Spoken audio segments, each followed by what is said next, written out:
Welcome to Profiles in Eccentricity, a show about weirdos.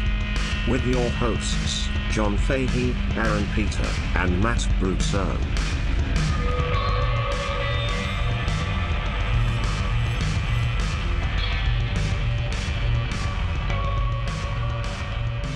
Hello, folks. Welcome to Profiles in Eccentricity. It's a show about weirdos, doggone it. My name is John Boy. It is John Boy time. I am your host, John Francis Fahey. Joining me as ever is, of course, Wank Williams Jr. Not to be confused with Wank Williams. That's my dad. Yeah. Or the third. Yeah. The turd. Yeah. Yeah. The toid. Yeah, the toid. The toided. That's right. And of course, to your right, which also happens to be my left. That's right. It's the star of Skeet Spray Shove, Dr. Smat Bruiseload. Oh, what the fuck? That's from Stumblebird. I changed a little bit of it, but the bulk of that Well is done, definitely Stumblebird. I like to collaborate with the listeners. I Dr. like to collaborate with the listeners. Yeah. I think henceforth you should just be Dr. Matt Bruiseloads. I think that's the key takeaway from that. There's a lot to take away. Yeah. Bruce Lowe's is so... He's always brewing one up, isn't he? Ooh, it's piping hot. It's a fresh one. Oh, bruised. I thought you said bruised. Bruise. No, Bruiseloads. No, bruise. He bruised it up. That's way better than bruised loads. What's he got in the cauldron this time? Oh, boy. A baby? Gentlemen, here we are. We are. That's true. Here we are. Of course, we are on Patreon also weekly. And yeah, if you're a patron, then you can send us Cool stuff like that. Yeah, and we will say them. We will say them. That Wank Williams Jr. came, of course, from one of our guys dropping a bunch of country ones. Did you see that? No. Oh God, real good stuff. There was several that I'm not going to invoke right now. Travis Clit. That's good. That's good, yeah. Travis Clit. Yeah. Nice. Stupid. Aaron Joseph Peter, we're back here. We are. We're back here. We're talking about the psychedelic psychiatrist. Timothy Leary. Yeah. Part 2. Yeah. We're turned on. Yeah. Tuned in. We're tuned in. We're dropping loads Oh, my God. Of info. of information. Yes, loads of information. Where he left off in part 1, with he did his famous Playboy interview in '66, and he also he showed up at the Human Bee Inn in San Francisco, So good. hippie rally, and unveiled his worldwide, often imitated, never duplicated catchphrase: turn on, tune in, and drop out. The way he would explain what that meant, in his autobiography Flashbacks, which is full of inconsistencies and timeline errors. I bet he has memory problems. He wrote Flashbacks basically just for the money, and didn't do any research on it. Like he had a huge archive at the time of his death, like hundreds of pounds of paper, like, could fill a small apartment, because he kept really great notes and journal entries and letters. Interesting. It's funny then that he would choose to Just not do his own research on his own work. Yeah. It takes so long. Yeah. Fuck this, I need to write my book. I'll just do it off the dome. But he said that turn on meant to go within to activate your neural and genetic equipment, become sensitive to the many and various levels of consciousness and the specific triggers engaging them. Drugs were one way to accomplish this end. Tune in meant to interact harmoniously with the world around you, externalize, materialize, express your new internal perspectives. Drop out suggested an active, selective, graceful process of detachment from involuntary or unconscious commitments.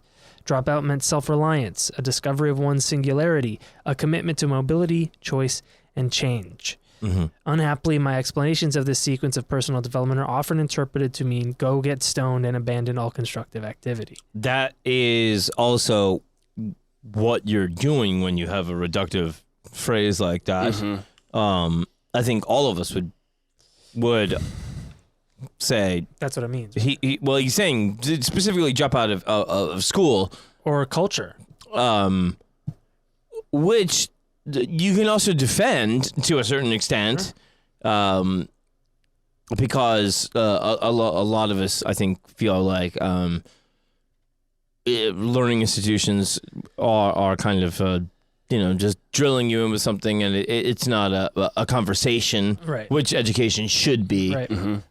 So I wonder if, in a way, he meant it at the time, And then retconned it a bit. I think that's a good way to look at it. Yeah. But I think if pressed even at that time, he might defend it the way he did. Yeah. But it can be both things. It just depends on his audience. He was very much just like, I'm going to say what I need to say to whoever is asking me, so I can get the best response at that time. Right. Also, like in regards to the guy from, God damn it, what is it? The other Detroit band. Detroit band? Kiss? Detroit band. No. Death? No. There's a lot of Detroit. What they said, it was the manager that was calling anything. You're not part of the problem. You're part of the solution. Like that sort of thing. Like it's like you're not part of the solution. You're part of the problem. These binary, very dramatic things, like sloganeering, was also very much used by the revolutionary left. Yeah. Which is so detrimental and so not part of. It emboldens the opposition as well. Oh, completely. Yeah, you're saying you're telling everybody to get out of school. I mean, obviously that's how the right is going to characterize it. They're not going to go into this nuance of you need to drop out of neglect. It's like saying defund the police. Like, right? Yes, exactly. You're just giving ammo to, of course, yeah. the other side.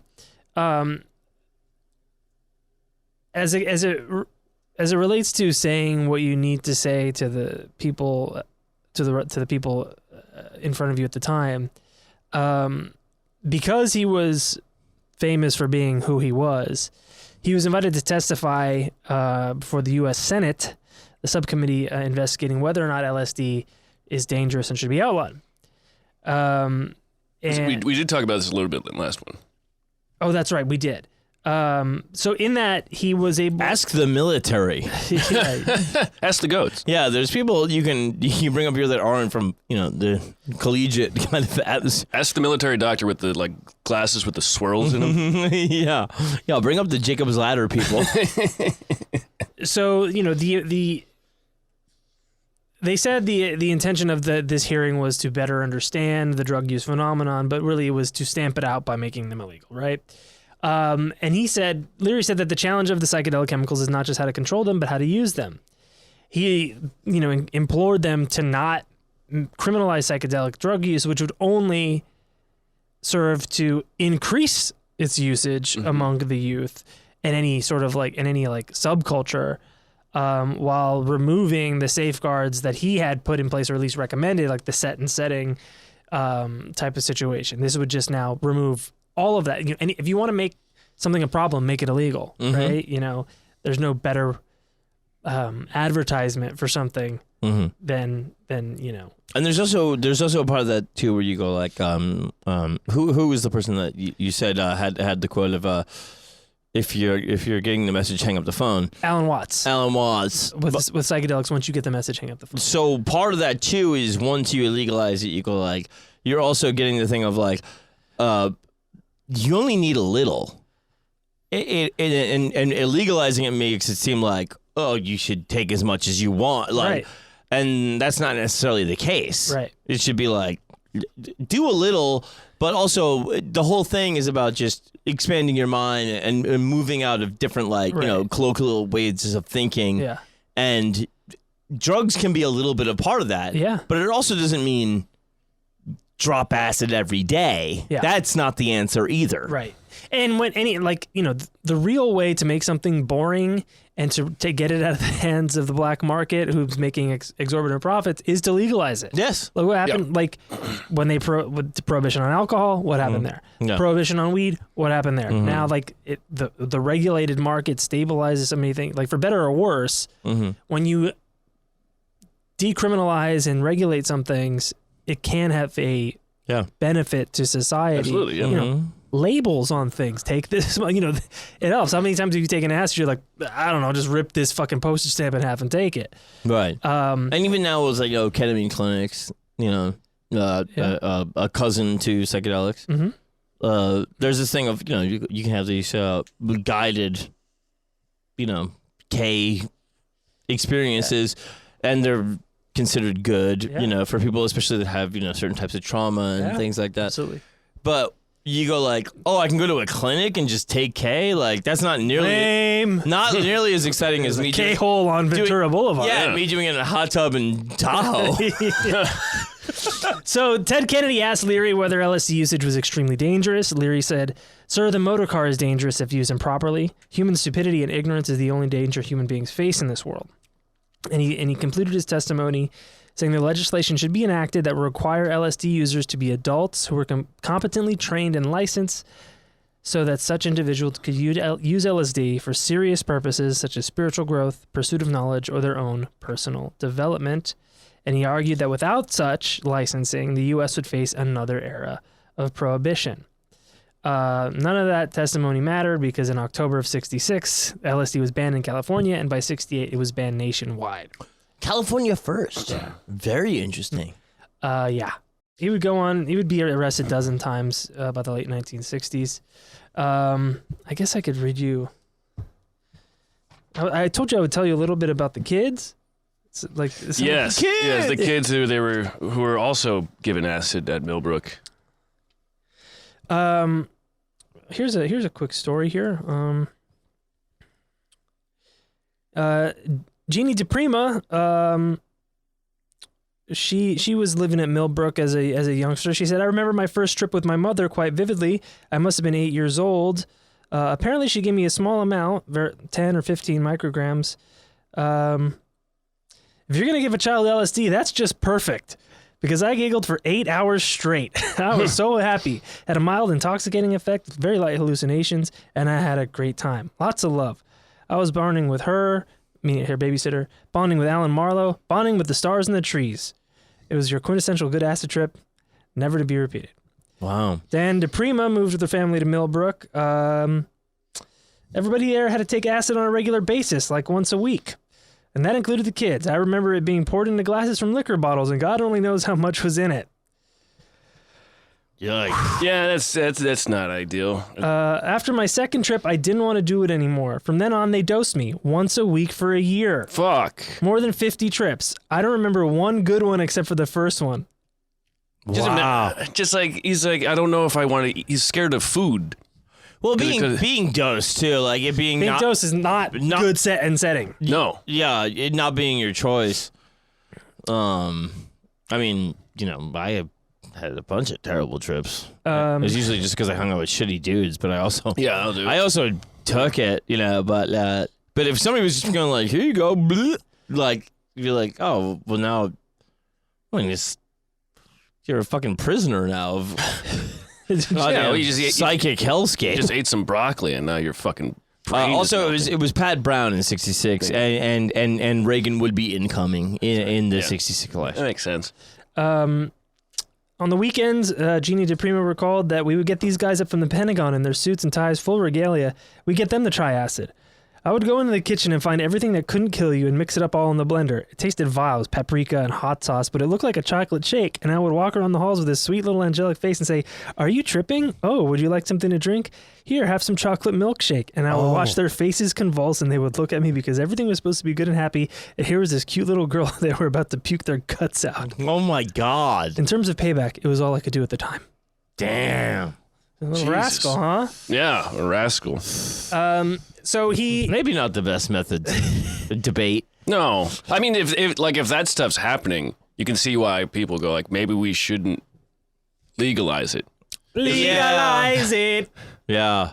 So he goes, he does speaking tours, he gives lectures, he continues writing, articles for magazines and stuff like that. Liddy would bust Millbrook and arrest people a few more times. He then moves in and he stays at the ranch of the Brotherhood of Eternal Love. Their leader... Good guys. Good, solid guys. It's a good brotherhood. Lots of love. They started out as a working class car club called the Street Sweepers. It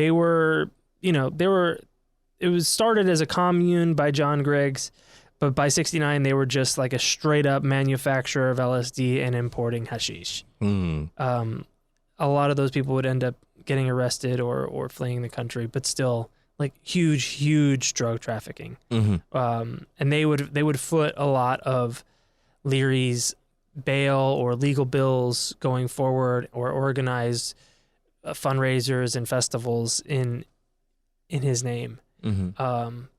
Also, they were able to like sell a lot of drugs that way. Oh yeah. Like you get 100,000 people in one place. A lot of times they give it out for free.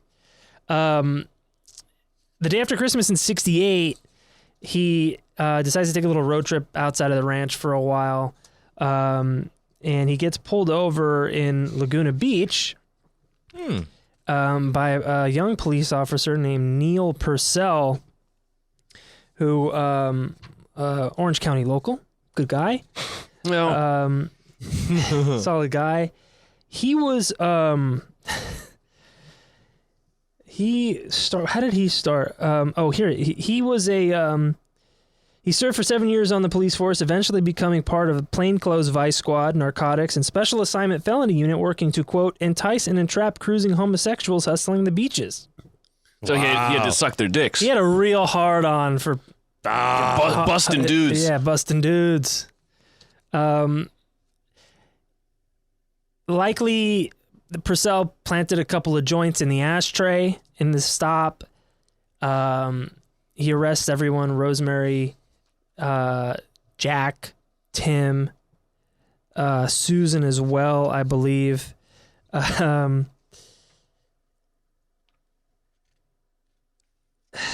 Actually, he just dropped off Susan, so it was just Jack, Rosemary, and Tim, and then Jack is in his own cell, and Tim, Nate looks at Tim and says, "Look at your son there, Jesus! Look what you've done to him! All your turn on, tune in, and drop out bullshit." And Jack is just jacking off in this. Tim turns around and look and starts laughing. He yells out to Rosemary, "Rosemary, Johnny's beating off.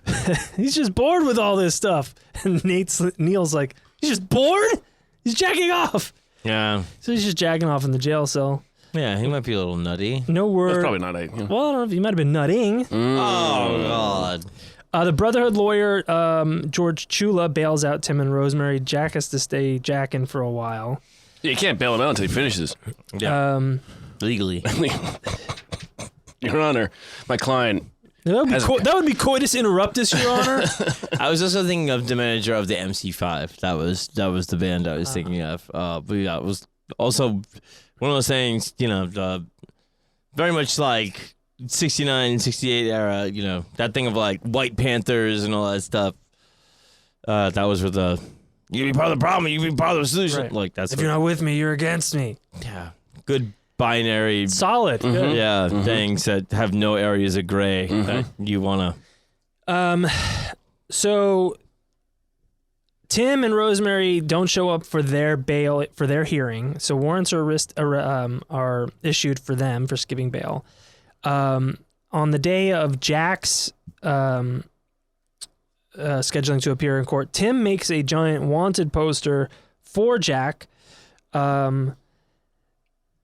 that shows him, it says, "Wanted by the state of California for 3 felonies and the state of New York for 2 felonies and various misdemeanors crimes totaling over 70 years imprisonment by the federal government for pacifism in violation of Secret Service law." He had pictures of Jack being kissed by 2 blonde girls in 2-piece bikinis.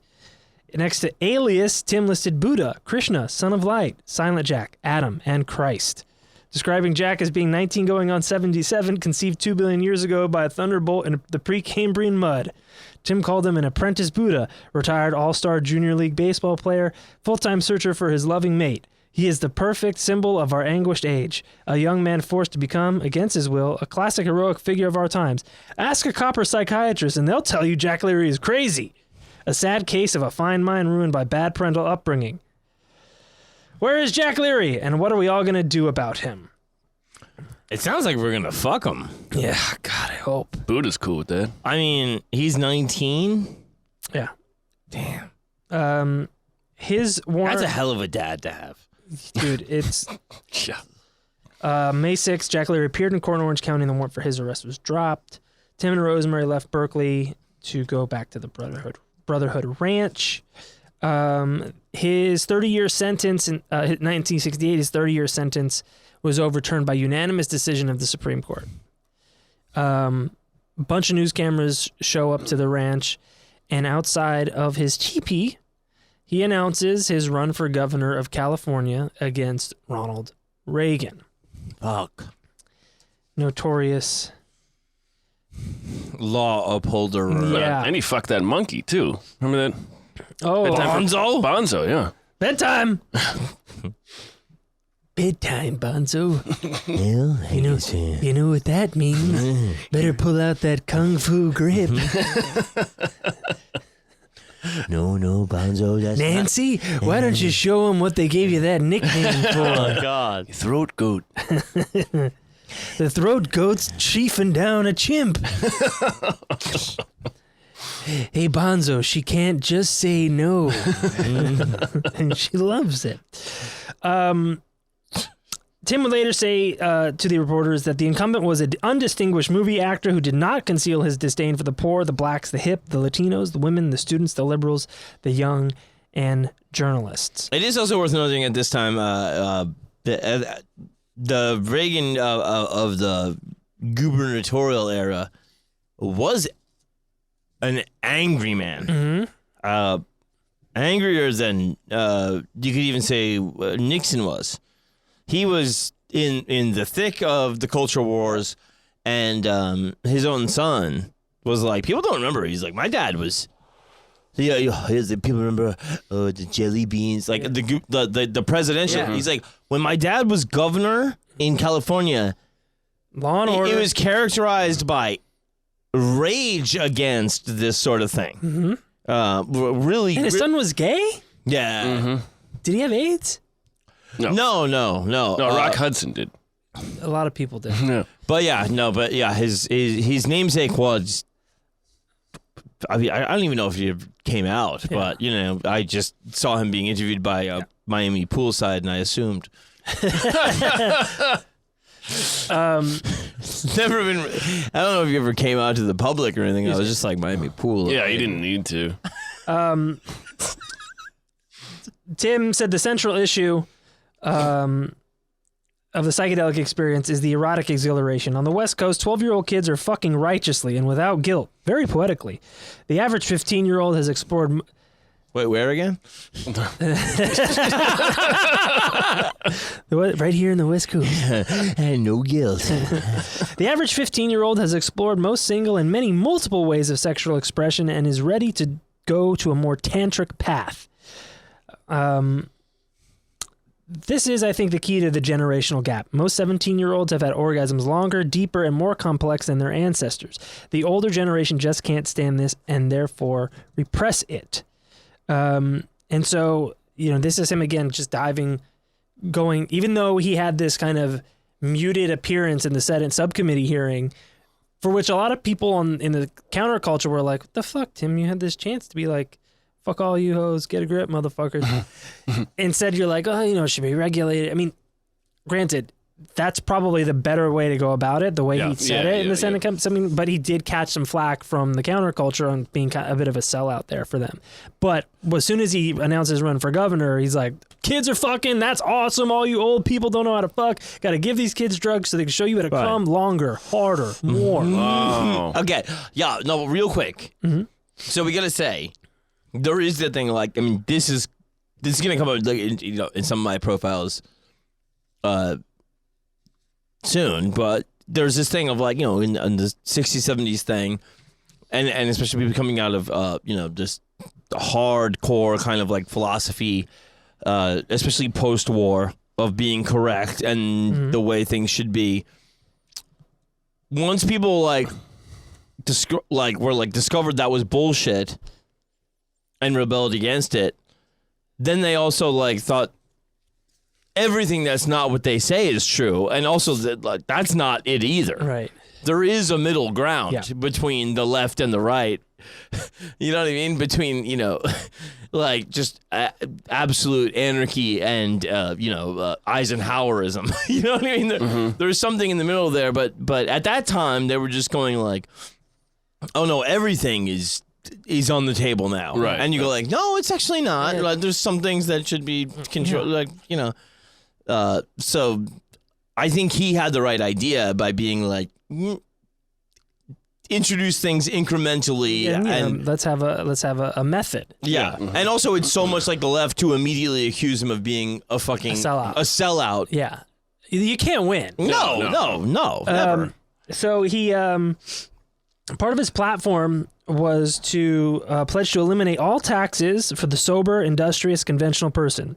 Instead, he proposed an annual $1,000 a year license fee or frivolity tax to be levied on those who drank hard liquor, owned guns, fished for sport, bought a new car more often than once every 5 years, smoked marijuana or cigarettes, but not cigars and pipes, which were tax-free, divorced their spouses, or had an abortion. Tim later explained that some activities would be available to license holders in restricted areas and neighborhoods: prostitution, gambling, public nudity, homosexual courting, and the use of LSD and heroines. He also told Michael Hollingshead, who we mentioned earlier, a psychedelic enthusiast, he meant to strip the cops of their guns, double their salaries, and encourage them to smoke dope. Asked what he planned to do as governor of California, he replied, as little as possible.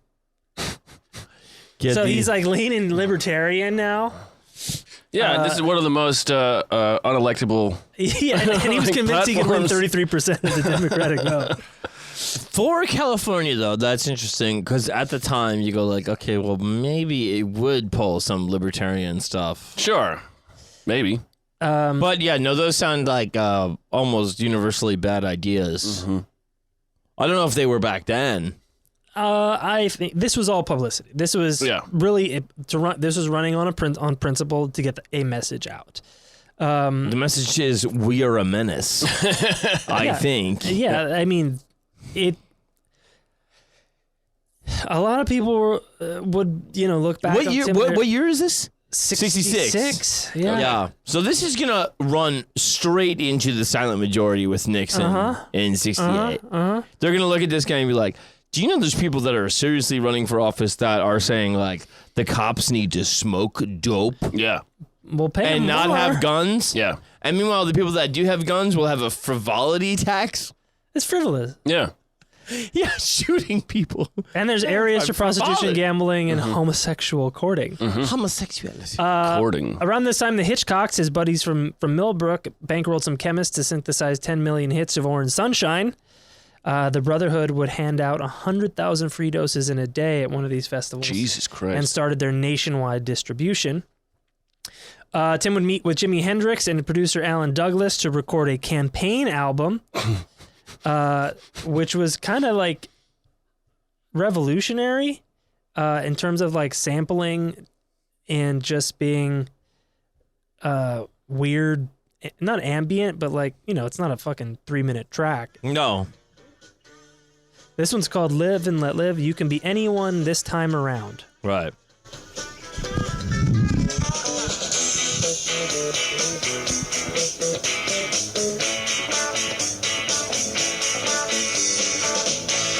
Recorded with Hendrix and Stephen Stills.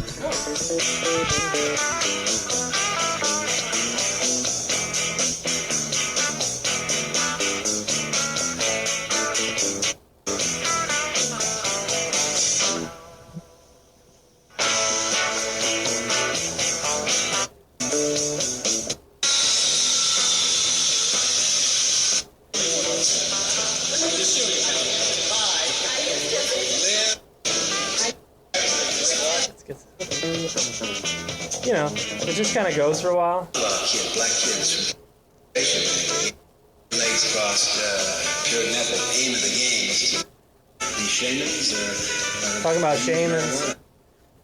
This might be a better.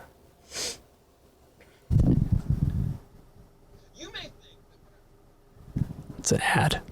Sorry, I'll just cut that out. You know what's worse than anything about that is that like people will be like, or like the modern American housewife of the time will be like, oh, this is hypnosis of the youth. Right. And the thing is that School is that. that's more, it's also more like what the U.S. military would have been going for. Right. But they would characterize that. You know what I'm saying? Yeah, yeah. Like, yeah, the Tim U.S. Leary. military would be like, we actually Shit, he beat us to the punch. Yeah. The punch is where the acid is. But it's still that projection.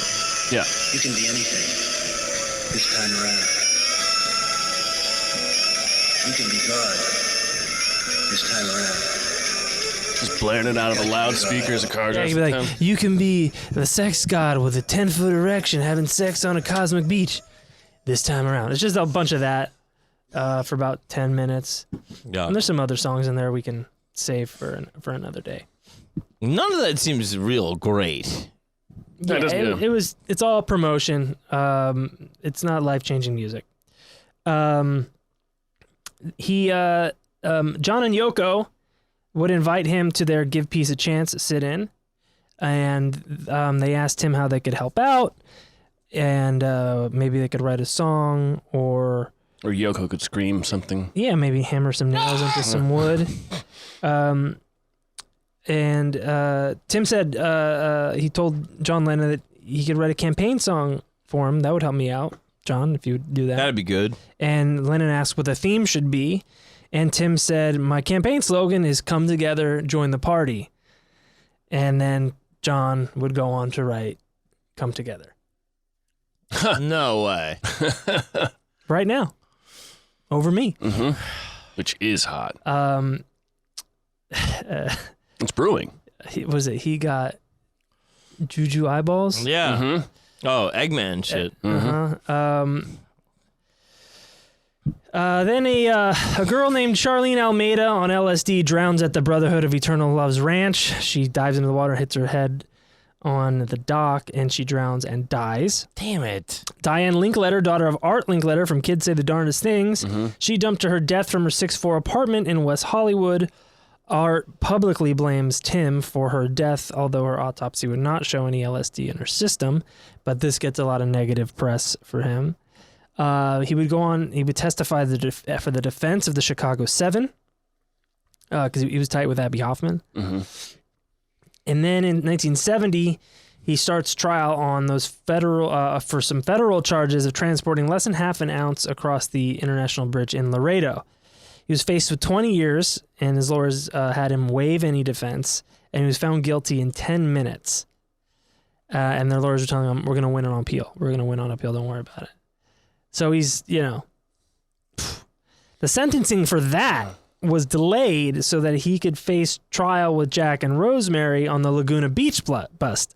So he goes back to Orange County to face that judge for the trial of the two planted joints. Mm-hmm. Yeah. At one point in the pre-trial hearing, the judge tells Jack that if he, quote, doesn't stop spitting on the courtroom floor, I'll send you to jail for 3 days. Jesus. The lawyer says that he's just spitting on his pants. And the judge says he's missing his pants. Oh my God. The judge has the clerk give Jax a box of Kleenex, which he just starts eating. Oh my God. He just starts eating the Kleenex. At least he wasn't jacking off, I guess. Yeah. Purcell, the police officer, says during the course of the trial, he must have eaten 3 boxes of Kleenex. Your Honor, my client has finished his box of Kleenex. May we have another, sir? One time, Tim tries to stop him from eating more Kleenex, and Jack just slaps him in the face in the courtroom. Wait, what the fuck is going on with him? Dude, he's fucked up. Oh, so he's Jack's nuts. He's a casualty. No, the real casualty would come later, but Jack would outlive his father. They would stop talking after a while, but Jack... Good diet of Kleenex. Solid, yeah. Been alive this long? So after the trial in Laredo, while waiting for sentencing there, he's flown in manacles by U.S. Marshals to Houston to face his sentencing in the Laredo bust. And attempts to keep Tim out of prison Allen Ginsberg, Alan Watts, Harvard Cox of the Harvard Divinity School, Edgar Mills of the National Council of Churches for Christ, Reverend Peter John of the United Methodist Church, among others, send letters to the court on Tim's behalf to keep him out of jail. He's sentenced to 10 years in prison and a $10,000 fine. And now, like, by 1970, the White House is doing it. Now it's Nixon. Mm-hmm. They're looking to start their own, fighting back at the culture war. Dumb. And he's the figurehead. Tim Leary is the figurehead. One judge called him the most dangerous man in America. Mm-hmm. Then he, yeah. to them, for their cause, he is. Yeah. Right? And he's not giving a good look. No. No. Kids eating Kleenex, jerking off in prison. Yeah. Oh, it's his kid? Yeah. He's Yeah. had 3 boxes? Yeah, and it's his not daughter. even- His daughter is like mentally ill. Damn. She's not doing so hot. He's like thrice divorced. Yeah. He's in and out of like.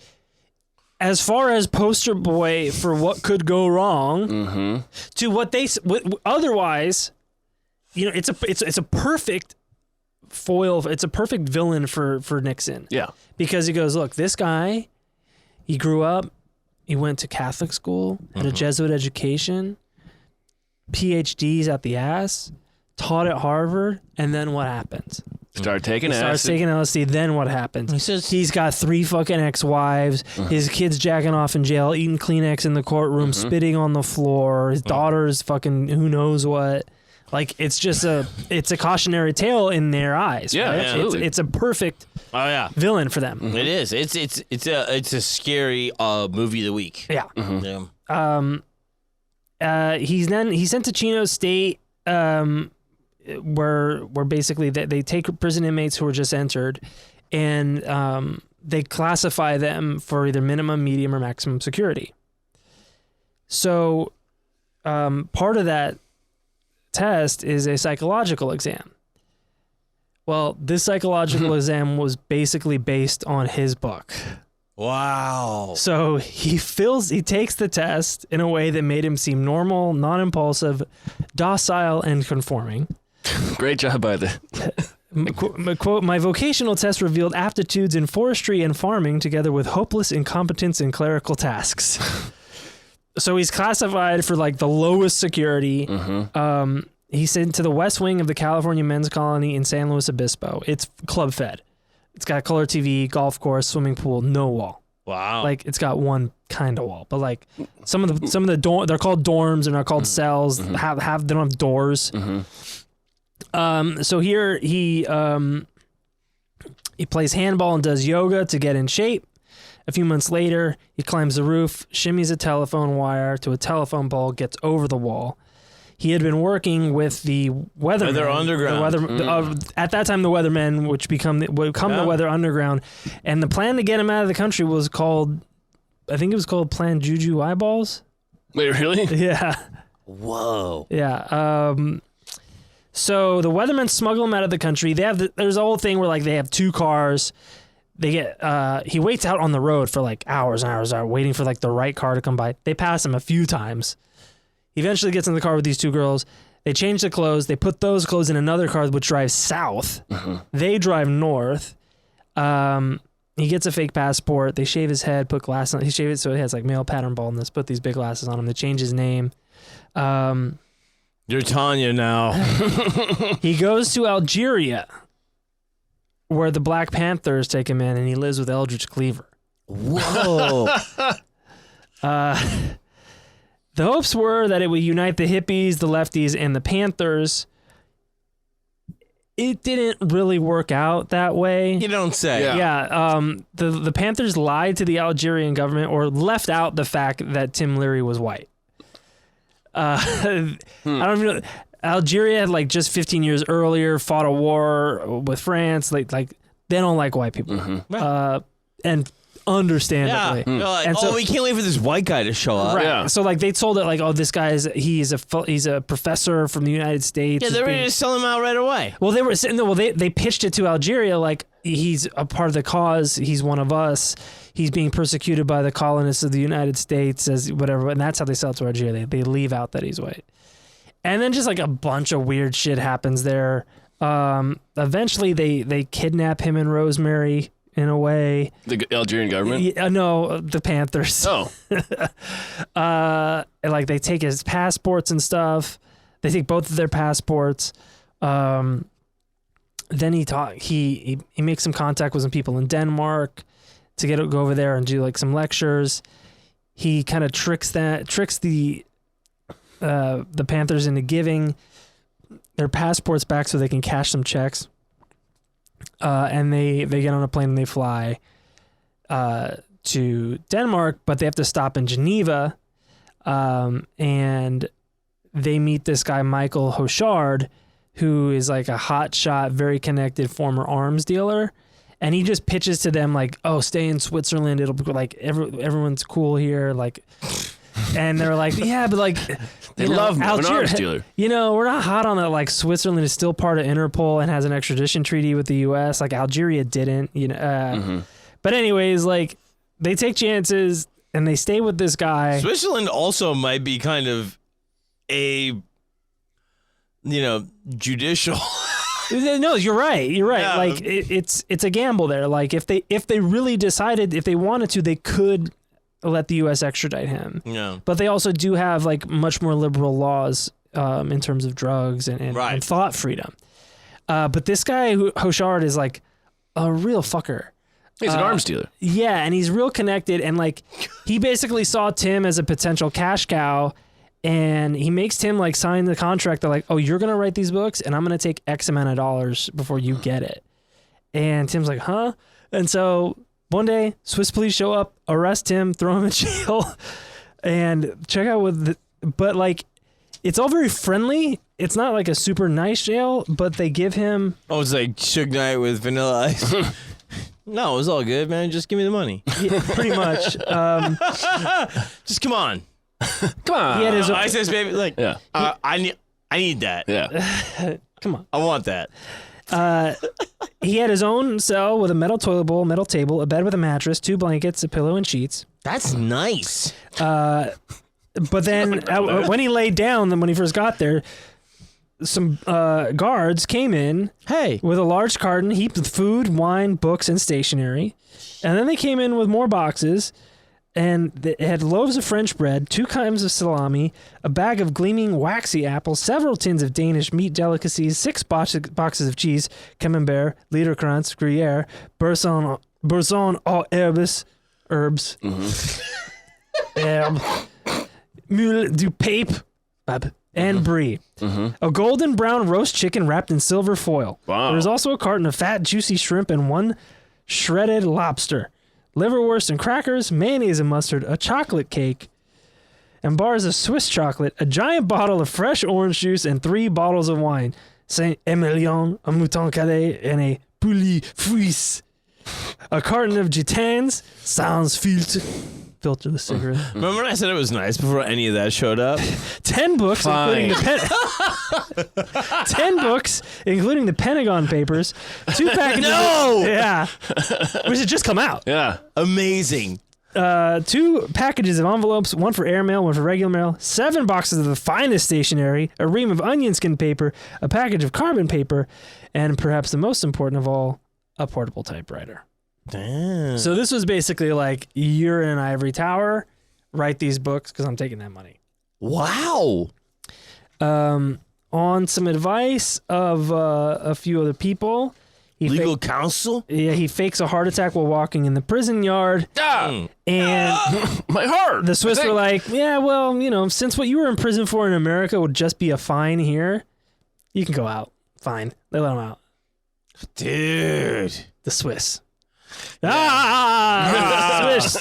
The Alps. As he's leaving, he's going, can I get some of the wine, though? Feeling a lot better now. Can I have that cheese? I remember leaving a couple of big salamis in there. And what are those guys in for? While in Switzerland, he extends an invitation and is taken up on it for lunch to Dr. Albert Hoffman, the man who synthesized LSD.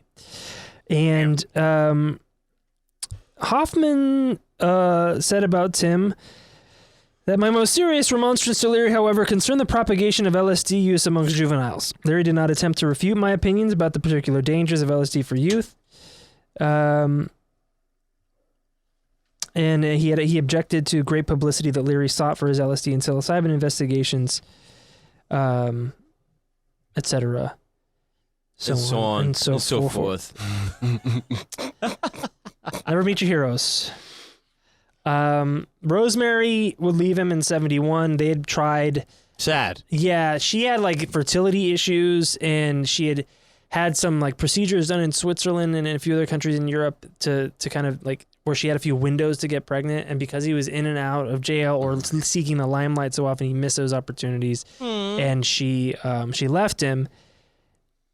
She would go on the lam for like. She would live under an assumed name for 22 years. Wow. What the fuck did she do? She was just She was just skipped an accomplice? bail. Oh, that's right. She was also arrested. Yeah.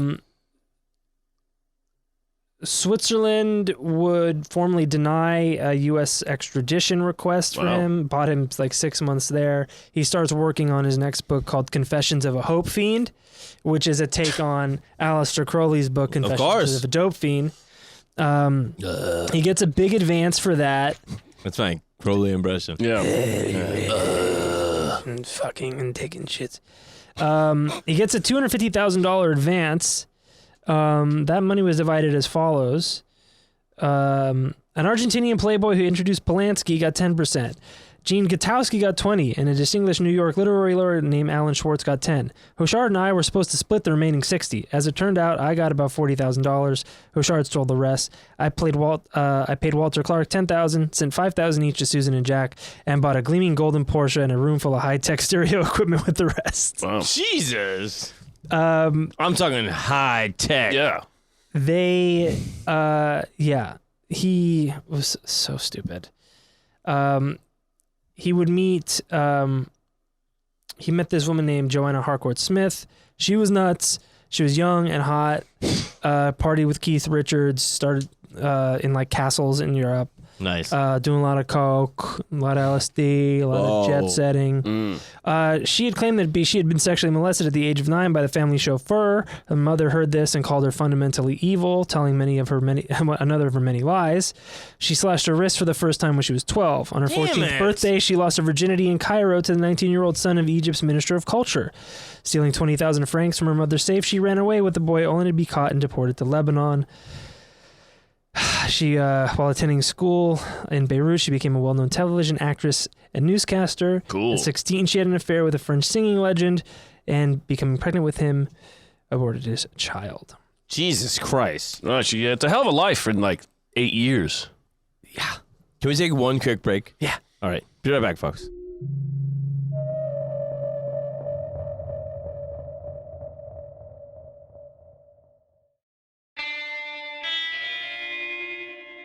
And we're back. So they're just fucking driving around Europe in this Porsche, doing coke, doing acid. Like, they're just having a good old time. She's hot and young. He's fucking boning her. Wait, who? Joanna Harcourt Smith. And? Tim Leary. Nice. Yeah. Just needed to hear it. One day, Susan shows up, and she'd just come back from India, and she gives Joanna a bottle of water from the Ganges River and says, "Drink this. This'll, it's magic. It's healing properties." It'll wash everything out of you. So she does. Oh. No. She turns fucking orange, bro. She turns orange. She thinks she had a bad reaction to acid. They take her to a clinic and they're like, Bad reaction to acid? yeah. She had water. She had fucking hepatitis, bro. Yeah. She had jaundice from hepatitis that doesn't get treatment. What? Yeah. Western medicine is... Give me more of that water, though. She's like, Feel great. let's go to Lebanon. I know people there. Let's go there. Because I grew up in I lived in Beirut for a while. I used to fuck a lot of people there. They go to Lebanon, and they decide to she's like, "Oh, I gotta dye your hair, Tim. I gotta dye your hair black for disguise." She puts the hair dye on him. They take acid. It's supposed to be in for 15 minutes. It's in there for like 3 hours. So when she washes out, his hair's purple. She's orange. So they look like the fucking Lakers. No, they look like Oompa Loompas. It's If you are wise, you listen to me. Drink this She was water ta- from the can. Jeez. Tim was now taking so much LSD on a daily basis that she couldn't keep up with him. She would just lick her tab or just throw it away. He would lick her tab? She would lick the tab or just throw it away when he would take more. Susanna? He was taking acid all day, every day. Is this This is Joanna. She was the same age as his daughter, by the Dude, way. good God. Hey, you guys have a lot in common. You guys should hang out. So she's like, okay, let's go to Beirut.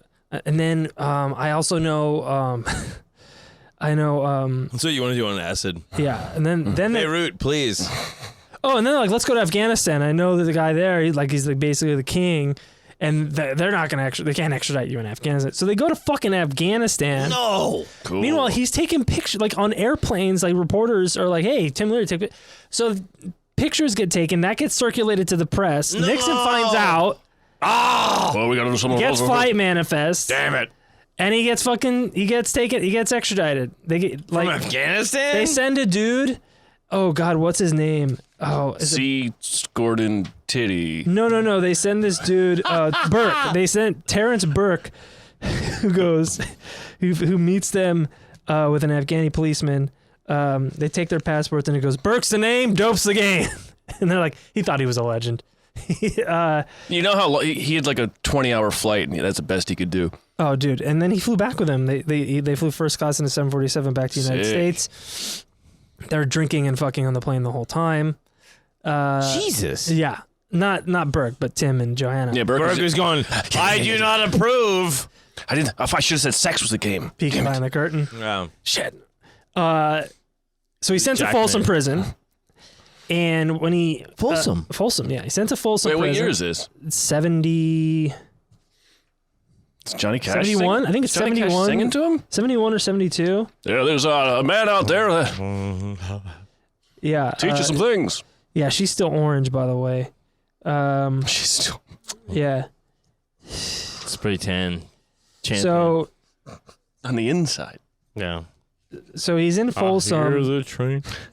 And Hear all kinds of things. he's in Folsom, and one of the like the CO kind of guys hands him an envelope filled with tobacco, which is a gift from his neighbor in the adjoining cell, who also wanted to know if Tim took his coffee with cream and sugar and whether he liked honey. Uh-huh. And he said he did, and he said thanks to this gentleman whose name was Charlie. No. Charles Shut. Manson. Charles No. Manson was next to him in Folsom Prison. I get it, man. I've been there too. I don't even need to take acid. Yeah. So they had You like girls? they had some conversations. Oh, I bet. Yeah, I They bet had, they had some conversations in there. He says, I can never figure it out. You showed everyone how to create a new head, but you never gave them the new head. Why didn't you? I wanted to ask you that for years. Tim said that was the point. I didn't want to impose my realities. The idea is that everybody takes responsibility for his nervous system, creates his own reality. Anything else is brainwashing. That was your mistake. Yeah. No one wants responsibility. Everybody wants to be told what to do, what to believe, what's really true and really real. And you've got answers for them? It's all in the Bible, man. Prison gives you time to read the Bible. I figured it all out. So does regular life. Know why everything went wrong? The women. They got scared and forced all these laws and morals on men.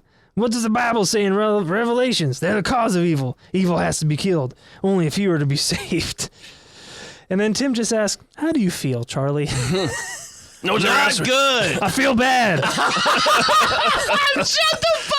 Of course.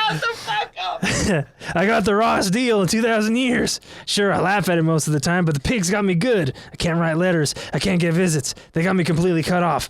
They really want to kill me. I can feel it. The murder in their hearts. My trial was a farce. It's stupid. I played out their script, act out their Bible, take the whole thing on myself. I thought the whole thing was a play. All of their feelings of evil and murder, all the sins of mankind, died on the cross for them. And nobody understands. Nobody understands what I'm doing for them. Do you? Like, do you understand about Sirhan? What? And Tim said, I recognize this is a very Christian country, and every convict is forced to play Christ. But to tell you the truth, I don't have much to do with that. I'm an Irish Catholic pagan. Oldest God game going. Jesus Christ, I don't know a single thing about that now. This Sir Han, and all of that. I tell you now, I wish I did know, but I don't. Charles. Yeah, they Charles, I don't know a fucking thing what you're talking about now. And the women, what the hell just scouts are now, and the fucking of the runaways and the tech swats. And I tell you what they have is the curves, Charles. And they got what they have is the bodacious, and you don't just don't spit up. What they have, Charles, is they have the curves. By God. So and it's their curse. So Joanna would smuggle LSD in to him. Oh yeah, you got to get that in there. Yeah. But a good place to trip. Yeah. We've done it before. Yeah. She would also... You know what I love to do? Is trip in a cell next to Charles Manson. Dude. Because that ensures a good time. Hey, Charlie, check it out. Hey, I can see the energy. So she was also sleeping around a lot. I mean, he's in jail. Who cares? But she would... Yeah, it's... Wow, okay. She would... Okey She would tell Timothy about... all of the people she was sleeping with in detail. Dicks. Yes. He loved it. Yes. The dicks were wild, Tim. I would tell Tim about it in detail, and it was like a perverse sexual turn on for him. He got off on this.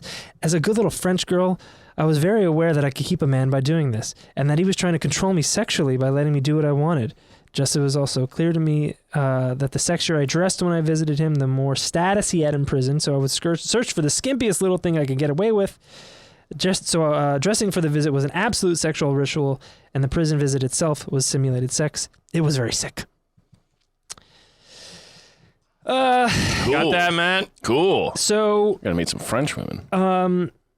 Eventually, And get to prison, and then get visited. Yeah. It's a multi-step.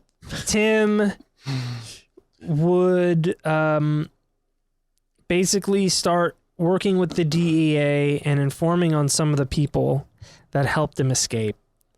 I think he gave some names of people in the Weather Underground. And, No! Yeah. And he would go on to say that, like, nobody ever got arrested. Like, as far as he knew, nobody ever got arrested from any of the stuff that he told them. So he said he was very judicious in the information that he gave them, but he did get out of jail in 1975 for cooperating with them. What? So they were sent to Santa Fe under witness protection. He was drinking a lot, and Joanna called him impotent. I think the time in there fucked him up a little bit. So he was prescribed testosterone and Yohimbe to get it up. Imagine getting out of prison and not being able to just have sex with a woman. You'd be like... So, prison's fucked up, man. Plus, he had next to Charles Manson the whole He would try and get jobs at... he brainwashed me, man. Come on, dude. You don't want to fuck that girl, do you? What, are you weird? Look into my eyes, man. So he couldn't get any jobs at any universities in New Mexico. Ow. Yeah. So he moved to Los Angeles as a 56-year-old single man in a used Ford Pinto. Wow. Damn. Now, at this time, Joanna was pregnant with maybe his kid. She's not sure because also the day that she had sex with Tim, she had sex with another guy. Oh. He moved into a small house at 8930 Wonderland Drive, where about a decade later, just down the road at 8763 Wonderland Avenue, would be some murders. Mm-hmm. Same neighborhood, pretty much, as far as I can tell. He was desperate for cash and work and notoriety, so he signed with an agency to book him on the lecture and TV circuit. So that now he's working. Mm-hmm. He shows up in an article in the LA Times with his new girlfriend Barbara, looking very young with a nice pixie kind of haircut, wearing dark glasses. Joanna saw this article and slashed her wrists Unsuccessfully. Jesus. She would later give birth to Marlon a few months later. So she did try to commit suicide while pregnant. Whoa. God damn it. Yeah. Pretty crazy stuff. Let's see. Now he's just like, he's hitting the circuit. He's doing college lectures. He's, at like lecture halls, TV appearances. Was he ever on Carson? Articles. I don't know if he was ever on Carson. He did show. He did do. What we have here is a gentleman. He's been incarcerated. I tell you. And not you, Ed.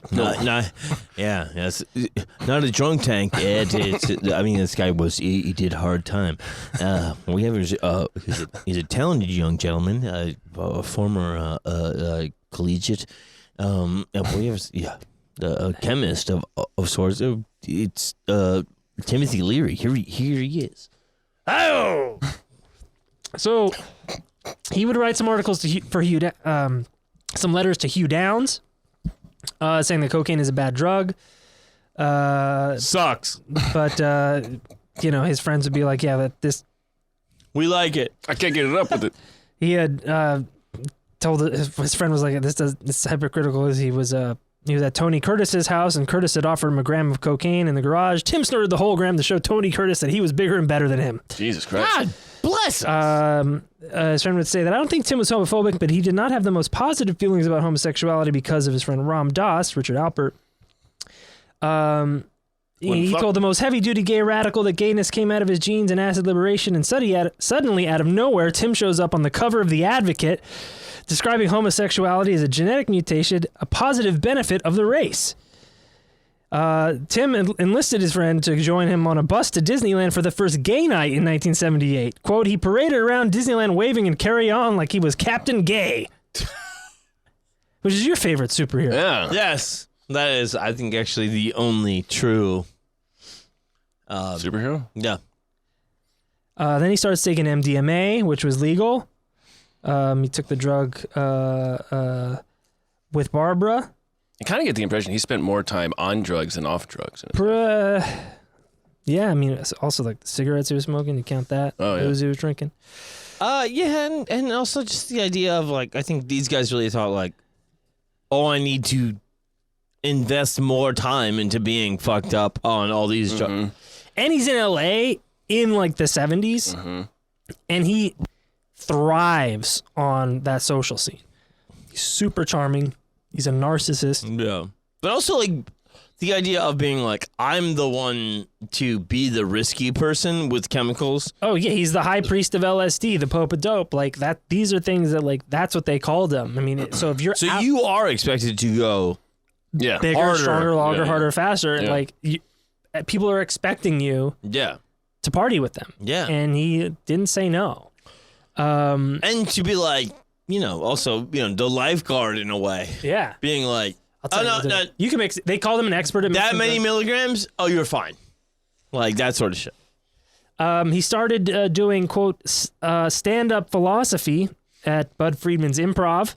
No. He was booked for 7 nights to put to his show that he called How to Joyfully and Profitably Survive the Collapse of Civilization in the Next 10 Years.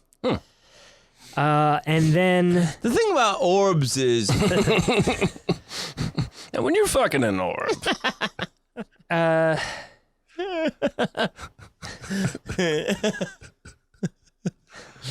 He was dating your ancestors is weird. he was taking a lot of MDMA with Barbara.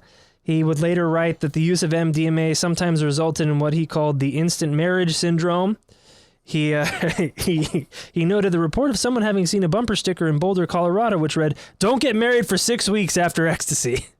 They got married in December of 1978. He's doing more tours, and then some fucking genius decides to book a bunch of nights of him and G. Gordon Liddy on a debate and lecture tour. What? Yeah. They are like best frenemies. No. Of course. Yeah. I could totally see that. You know, Liddy had just done Hold on. What year is this? 1978. So Liddy's out of prison. Liddy's out of prison. Oh, my dear God. Oh, my God. But it's just like one of those things when even if the people with diametrically opposed views become famous. Oh, they respect each other. Like, Yeah. Oh yeah, that's how they saw each other. Was like a worthy opponent, and they both fucking did time. You're fucking right.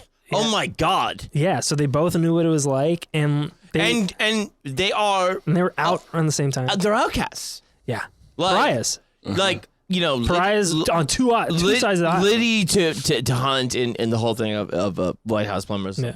He's like, you know, we'll get pardoned. It'll be fun. We'll be saved. We will be known as. But then some people started looking at Liddy in a poor positive light because he didn't narc on anybody, He didn't. and Leary did. And Hunt did. Yeah.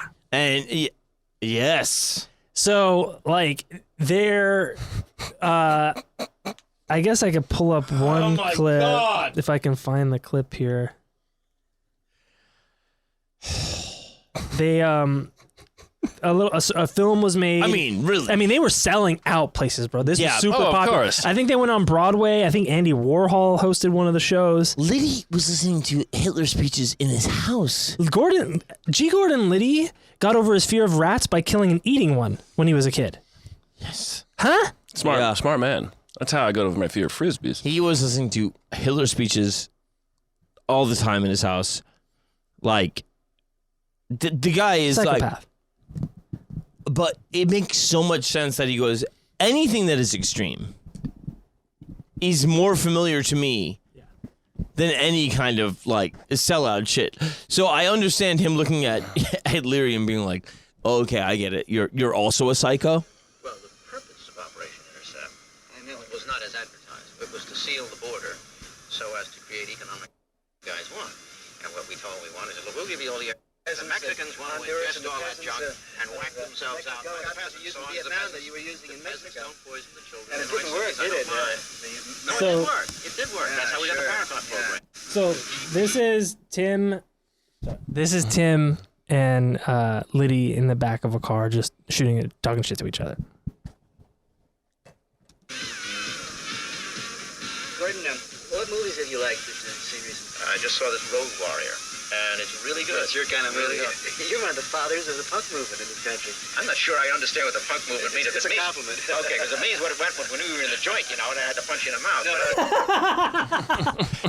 He calls him a punk, and he goes, "What do you mean, punk?" And he goes, "Oh, it's a good thing." He goes, "Well, if it means what it meant when we were in jail, I'd have to punch you in the mouth." Yeah, that is 'Cause we knew- the origin of punk. Yeah. Yeah. These fucking guys, dude. These fucking guys. Good guys. Things will- Good guys. No, neither of them. And so he's eking out, an upper middle class existence with these speaking tours where he's like, he'll make $10,000, but he's also living in Hollywood with Barbara, who's not working, and he adopted her son Zach, and they're like eating out. They're eating at the Ivy Spago every night. Like they're spending the money as fast as they make it. Yeah. He's partying at the fucking Viper Room until like he's 80, bro. Holy shit. They go to party at Trent Reznor's place. Johnny Depp is showing up. It's like he's Winona Ryder's godfather. No. Yes. He's partying at the Playboy Mansion often because like he sees Hefner as one of like the great liberators of the 20th century psyche, like bringing sexuality to the upper middle class. He defends and becomes friends with Larry Flint, who he said brought sexual liberation to like a whole new underclass of like the truckers and the bricklayers. Yeah. With Hustler, and like he loved that Flint went to court wearing a diaper made of the American flag. Yeah. And, I know. threatened to kill Reagan, and was a promoter of free speech. And so like he was really, really going hard. He was caught doing coke with Grace Jones and Hugh Hefner after he had a stroke. Oh, damn it. Hefner had a stroke. Oh, okay. And they're all doing lines off magazines in Jesus the Playboy Christ. Mansion. And now, Good times. Now he's getting older. He gets divorced in 1990. Gosh, it just gets so dark. His daughter Susan was a fucking psychopath who had routinely beat her kids. I think she put one of her kids into a coma 3 times. Holy before they were 5 years old. No. Yeah. Beat her with those little baseball bats you get at Dodger games. No. And then when the cops came, she started beating up on the cop car with it. So she then joined the army. She joined the army? Yeah. And then she shot her new husband in the back of the head, saying that she gave him AIDS from cheating on her, which he did not. So she saying that she gave him AIDS? No, he gave her AIDS, I'm sorry. Oh.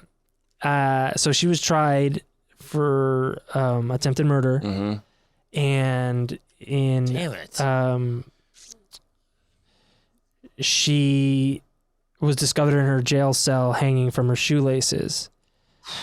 And she was in a coma, and then they pulled the plug on her. Damn it. So. And he's still alive for that. Yeah, he's still alive for that. What's up with Jack? Jack just kind of moved on and kind of made a regular life for himself. Yeah, eating Kleenex. Chill, dude. Just chilling. Excuse me, no salad. Kleenex, please. He Have a side dish. Do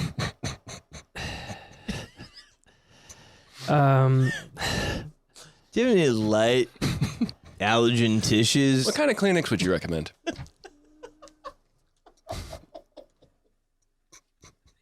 He's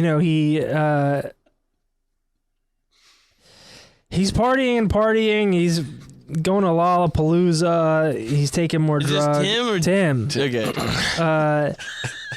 He's starting to look old. He's had a facelift a few times. A few times? Yeah, but He's falling down. now he's he's starting to look really bad, and it turns out he has prostate cancer. They probably knew for a while. Damn it. And he said, I've been looking forward to dying my whole life. I'm not going to get any treatment for it. He gets really into the internet and computers. Oh, the internet is cool. And this is like 1994, 95. Yeah. He had a website. He had like a website where like Fire website. he's like, oh man, no, it was like TimothyLeary.com. Yeah. Okay. Wow. He had joked about wanting to be cryogenically frozen, and then he'd also talked about like killing himself live on the internet. And he believed that was like a fundamental right that you should have, is to be able to end your own life. I agree with that. So do I. But that caused problems with the cryogenics company. So they Yeah, it's hard to blow your brains out and get frozen. well, or he could overdose on something, but they just didn't want to like be a part of any of the legal ramifications of like possibly inducing somebody to do that for your public. Also, it's a real bummer And for he the said- person unfreezing you, where they have to save your life immediately. Yeah, well, he was like, listen, they couldn't take a joke because like the second dumbest thing I've ever heard is freezing yourself in a vat of chemicals when you die. The first dumbest thing I've ever heard is letting worms eat your body.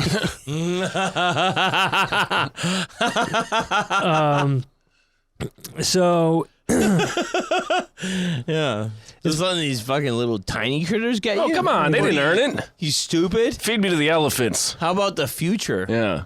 he it would get pretty bad. He would start kind of like not being able to focus or like maintain a conversation. He would ask people if he said, I was a good boy, wasn't I? He was a cute lot. boy. God, that's sad. He was the cutest boy at the party That's forever. sad. So on the website, the list of his daily drug regimen was posted. By the third week in April, I think of 96 here, Tim was up to 50 cigarettes a day, 2 marijuana cookies, 1 joint, 2 Leary biscuits, which was butter and a bud of marijuana on a Ritz cracker nuked in a microwave. In addition to the fentanyl patch, 2 Dilaudid pain pills, 2 lines of cocaine, 12 balloons of nitrous oxide, No. 45 cc's of ketamine, and DMT, which was described as a spicy addition to marijuana. Holy shit. Dude. The It's like 2 lines of cocaine. Like, what's That's what really keeps me together. He I'm like, wait, what's going on? I'm like, He's just eating couch cushions. I've been having a whole day of fucking. Okay. no mention of nitrous oxide on the website, but his use of the gas had now gone beyond all limits known to man. He just ditched the balloons and started hitting it straight from the tank. Yeah. Straight from the tank. Yeah, we gotta tank it. Yeah. He had gone, I think, in that year of convalescing, I think he had gone through 800 pounds of nitrous. He's become dentist. Now I have become gas. Oh my god! In his Why don't you just fill all the rooms with it? in his last month, Holy shit! That's a lot. He could barely move, and one of his friends said, like, let's go for a ride. They get in a convertible with a couple of hot broads like sitting out the top. They're blazing Wild Thing on the radio, and they're speeding, and they get pulled over. No. So he gets stopped one last time. They're like, "Listen, man, he's dying of prostate cancer." He's like Weekend at Bernie's style. Yeah, and the cop was like, "All right, I get it. Keep going. No. Put on your seatbelt." He's like, just keep the tops off the girls. Yeah. If you're driving Were Timothy, the girls topless? No. if you're driving Timothy Aaron? Leary around, Aaron? They weren't.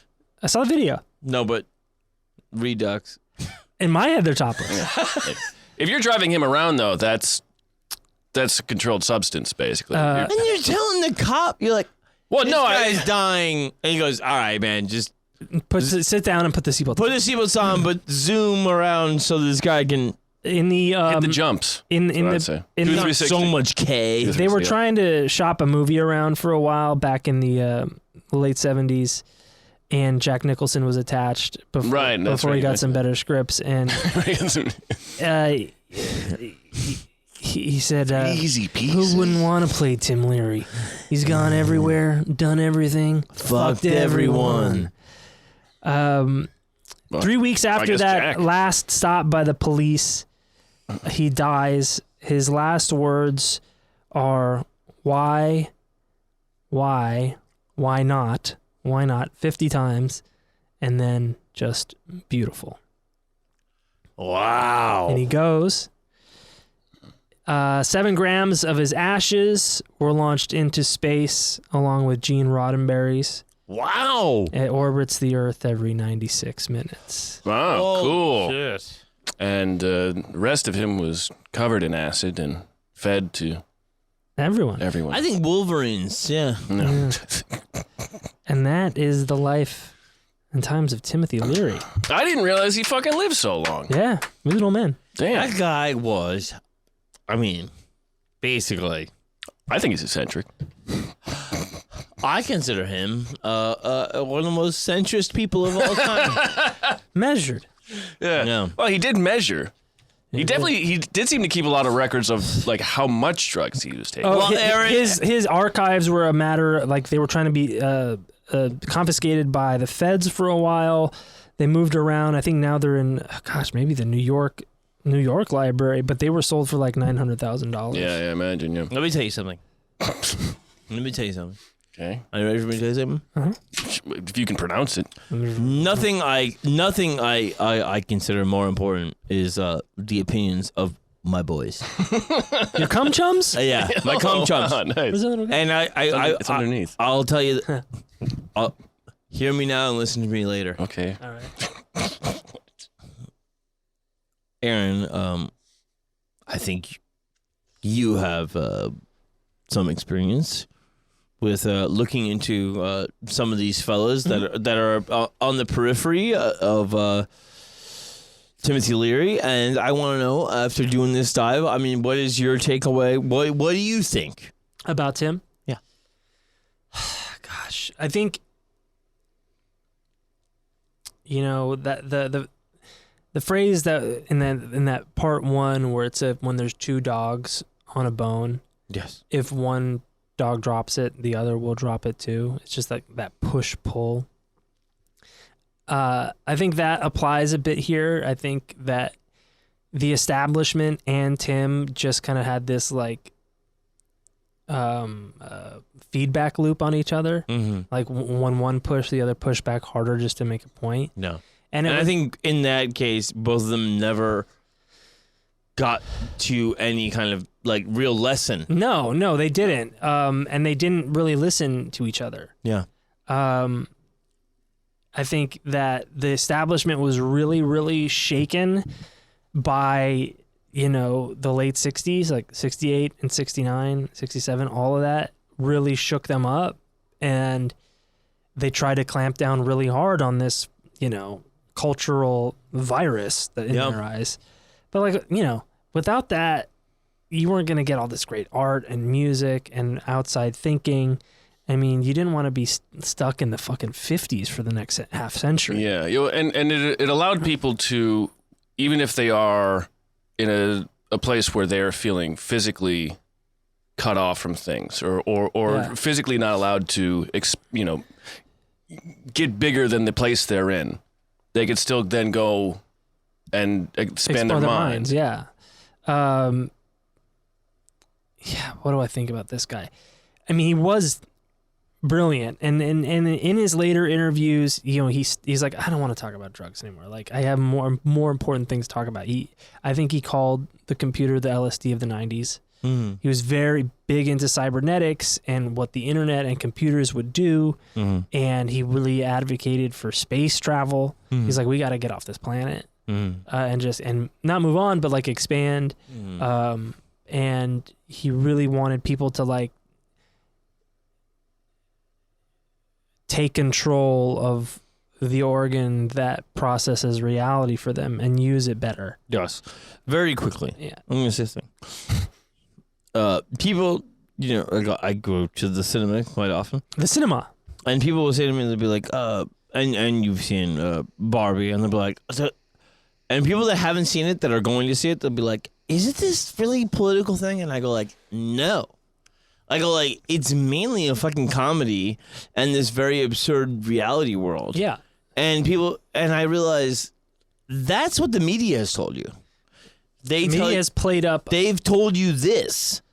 And I feel like that's sort of a similar thing with Leary, where Leary is going like, yes, drugs are acceptable, but also it's mainly about questioning reality. Yes. And trying to reconfigure, power structures and what you think is acceptable. And personal sovereignty. And personal sovereignty. Exactly. But what takes the headline stance? Drop out. What takes the headline stance is, here's the acid daddy. Yeah. And you go like, that is only a minute thing of what he thinks right. he's saying to everybody else. Yeah, the same way, It's for somebody who was very good at weaponizing the media and publicity, I think he failed in that respect. Yeah. He was very much a victim of it. Yeah, and but he did walk the walk, and he fucking did his time. He fucking escaped from jail and somehow That's crazy. came off at was out walking around. Yeah. Dude, like still, it's crazy. I don't know how anybody on that side of what we could say the cultural wars were. How you could be like, I'm not getting shot.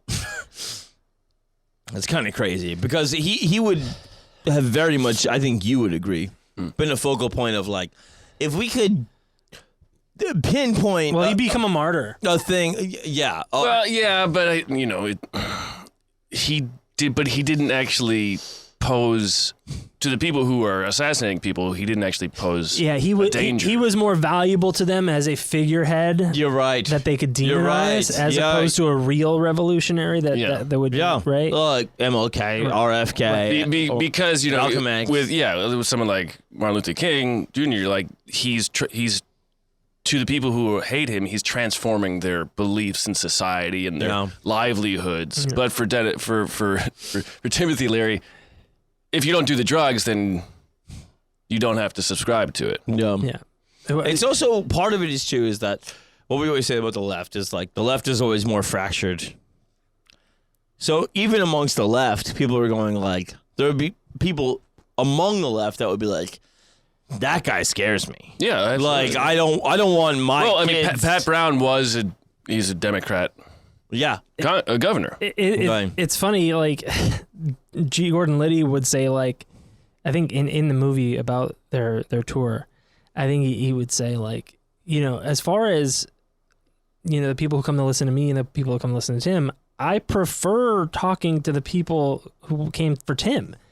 They're more open to new ideas. No. They'll engage with me in conversation. No. And they're more fun to talk to. No, that's amazing. Yeah. It makes sense. I mean, yeah. It makes sense. God, that is. I mean, really, it is. You know, it's Coming so full much thing of circle. like, you know, we probably think about the thing of like the hard right extremists and the hard left extremists, and how like there is like a thing where like they can almost overlap. Sure. And that's an example of it. Yeah, you know? or when you have, like, you know, Gore Vidal would do those tours with fucking what's his With name? Buckley? Yeah, William F. Buckley. Yeah. In fact, Buckley would publish some of the things Tim would write at a certain point as well. Really? Yeah, you know, there was more civil discourse back then. Yeah. And It's just exchange of ideas. yeah, and like yeah. an elevated conversation and some civility. Even when it became like a wrestling match, it's still like, you know, they still shook hands at the end of the night and they were going to do the tour. And while there was in the background real violence happening. Yeah. And that makes it even more respectable, in my opinion. Yeah. That they could just do debates in a post-Cronkite kind of way. Liddy would also talk about, like, you know, of all the, I toured with Leary for a long time, and like for all of the drugs that he never ever showed up loaded. He was always ready to go, and he always he nailed it every time we did our show, compared to like when I would do stuff with Hunter S. Thompson. Hunter S. Thompson would be fucking like barely able to stand. Yeah. Would have to go to the bathroom to rail some coke just to get like kind of right. And then it would just be, you know, pandemonium. Yeah. But I do respect that he would go out and engage with these guys. Granted, he didn't have a lot of options. He's a fucking convicted felon. So he really, all you do have is like to sell your personality, and Gordon Liddy would then go on, just like Tim, to do cameo roles, speaking engagements, and then Liddy would also host a radio show. But also part of being, you know, segueing back into your fan base is to kind of be loaded in that Hunter S. Thompson way. Yeah. And that he didn't do it, I think, is very respectable. Yeah.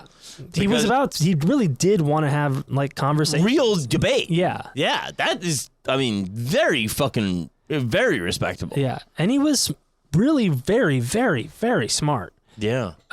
Yes, he was, but also sometimes not.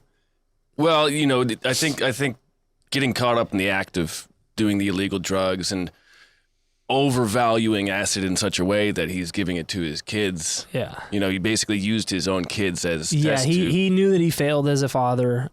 He wrote a bunch of letters to Susan that he never mailed. Damn. And those are part of and they're fucking depressing. Oh. And he he went out still wanting more, you know. He said, like, you know, millions of people listen to me, took acid, and only like 10,000 people show up to see me at my house while I'm dying. You know, like, he was still a son of a bitch. Yeah. Mm-hmm. But there is a thing, like, I think we can all agree. If you find something that is true, that is outside the established, you know, norm, and then everybody says, no, that's not true, and then you keep tugging on that thread. Yeah. It can get carried away. Yeah. In a way that you go like, well, now I've committed, have maybe an acid casualty son, and his daughter and his wife committed suicide, and like one of his wives tried to commit suicide. Like, he left a wake of destruction, because he was just so self-involved, right? Or rather, like, so involved with everyone else as opposed to, you know, getting his house in order, right? So, but we probably agree too. It's the same thing about the illegalization of drugs in a certain way. We go like, how much death is a result of just illegalization? Yeah. How much of that trauma is just a thing of it being illegal? Right. If it wasn't, Yeah, if it was able to be, doled out in a professional manner and so on and so forth, how many more people would it have helped, right? You can't work the numbers, but you can make an argument that like that's how it should be done. And now it finally, after 50 years, Oregon, Colorado, now California are decriminalizing psychedelics, and like you've got ecstasy and ketamine being used in clinical settings, and maybe Tim's cult of personality set us back. But let's also not forget that Nixon was a fucking asshole. Well, but he moved us forward, not as far as we could have gone if not for his cult of personality. But he also still moved us forward. Yeah. So he set us back from. Where, you want Tim or Nixon? Tim. Yeah, maybe we could have gone further. Yeah. But like also they banned all like. It didn't. But those acts. Like the bill, the 1970 Act, like, it classified LSD as like Schedule 1, no research. Right. None. Like, so we're only now. After it was a government property. Yeah. And you're like, Schedule 1. Right, Yeah. right. But they just, and they weaponized it Yeah. against hippies and blacks and hip and all that. And so part of that you could say is because of Tim being so antagonistic, but also they probably would have done that anyways. Yeah. I'm always undecided on like it's hard to like say what if, but no, I would say almost unequivocally, it was politically motivated. it is. It started as a military thing. Yeah. It was then mobilized by what we can say as liberal or Democratic things, and they immediately go, okay, Schedule 1. Yeah. Like there's no question in my mind that it was used in that way. It was. Yeah. What I'm saying is, would it have been as aggressive if not for Tim? It had exactly. he was a bad champion. Yeah. He was a bad champion, but he's also it might have taken someone of that stature to bring it. Yeah. Maybe you needed public somebody knowledge. that hard-headed. Somebody needs to be the Billy the Kid in a little bit of a way. Yeah. All right. It was he was that guy, and Aaron, it was an immaculate profile. Fantastic. Immaculate? I love immaculateness. I think yeah. I didn't know enough about it, and I always wanted to. Him kind of more than anybody. Yeah. He is a singular 60s, 70s personality that I didn't know enough about. I didn't know enough about either. I was way more Terrence McKenna, Alan Watts, like listener, enthusiast. And I never really listened to like Tim Leary lectures, or I just knew like, oh, he's a guy. Yeah.